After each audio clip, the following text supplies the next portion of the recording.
Momento de hablar de economía en France 24 y por ello le doy la bienvenida a mi compañera Daniela Blandón. Daniela, empezamos en América Latina. ¿Cómo se ha comportado el desempleo en la región tras un año de pandemia? Andrés, muy buenas noches. Primero le cuento, la Organización Internacional del Trabajo calcula que en la región se han perdido alrededor de 26 millones de empleos por culpa de la pandemia. Hay 3 países que mensualmente presentan sus cifras al tiempo, aunque allí se puede ver también pues, el deterioro del mercado laboral en general. Estos 3 países son primero Colombia, en donde la tasa de desocupación pasó del 12,6 al 14,2% aproximadamente en apenas un año. 3,4 millones de personas en este país están sin empleo, casi 500.000 más que hace un año. El otro es Chile. El primer trimestre la tasa de desempleo siguió en 2 dígitos como a lo largo de toda la pandemia, aunque está lejos del histórico 13,1% anotado en agosto pasado. Y en Brasil, el desempleo no solo sube frente a un año atrás, sino frente al trimestre anterior.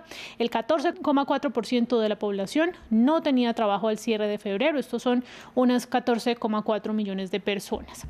En términos generales, Andrés, parece que la región, sin embargo, está mejorando, o por lo menos la CEPAL elevó al 4,1% su perspectiva de crecimiento para este año, desde un 3,7% proyectado en diciembre. Daniela, la economía de Europa entró de nuevo en recesión.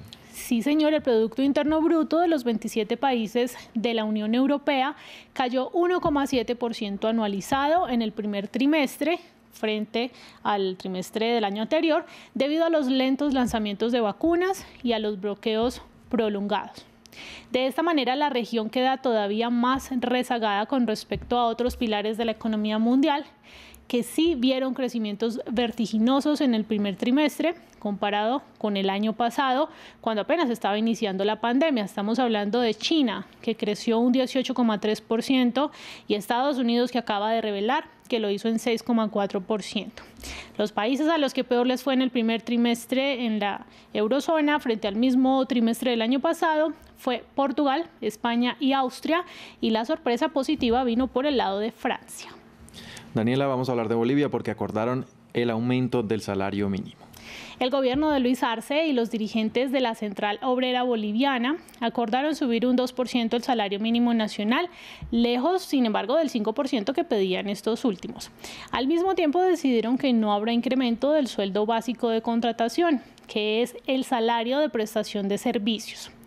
El salario mínimo en Bolivia hoy, Andrés, es de 2.122 bolivianos, o sea, unos $307. En 2020 no hubo aumento por la pandemia y en 2019 el entonces presidente Evo Morales dispuso subirlo en un 3%. Con el alza de ahora, el salario quedará en 2.165 bolivianos, unos $6 más. Lo curioso de todo este asunto es que los empresarios llevan años sin participar de estas negociaciones. Daniela, vamos con una noticia bastante curiosa, y es que la Fiscalía de Italia investiga a un albañil por ganar 2 premios seguidos de lotería. ¿Cómo es eso? Vea pues la historia. El afortunado es un hombre de origen brasileño que trabaja como albañil en Verona, al norte del país. El 4 de febrero se ganó un raspa y gana de la lotería estatal por €1.000.000.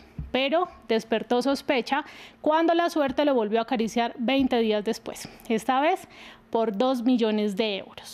Medios italianos como este, que vamos a ver, Corriere del Veneto, dicen que los investigadores sospechan que habría habido una filtración fraudulenta de noticias por parte de algunos empleados de Lotomática, que es la concesionaria de la lotería estatal. Ellos habrían filtrado a supuestos cómplices una serie de información ultra secreta, permitiendo la supuesta hazaña. Pues una jueza de Verona ordenó el embargo del premio hasta que se aclare la situación del nuevo millonario. Ya quisiera uno. ¿Podría ser una persona así de afortunada? Yo creo que podríamos, ¿por qué no? Momento de conocer los indicadores, Daniela. Wall Street cerró con pérdidas en sus principales índices, aunque al cierre de abril acumuló más del 3% en ganancias. Las bolsas europeas cerraron a la baja por los malos reportes sobre su economía. Y en América Latina, las bolsas cerraron hoy en rojo, pero lograron buenos avances en el consolidado de abril. Daniela Blandón, como siempre, con la información económica. Muchas gracias por acompañarnos y a ustedes muchas gracias por sintonizarnos. Quédense con toda nuestra programación.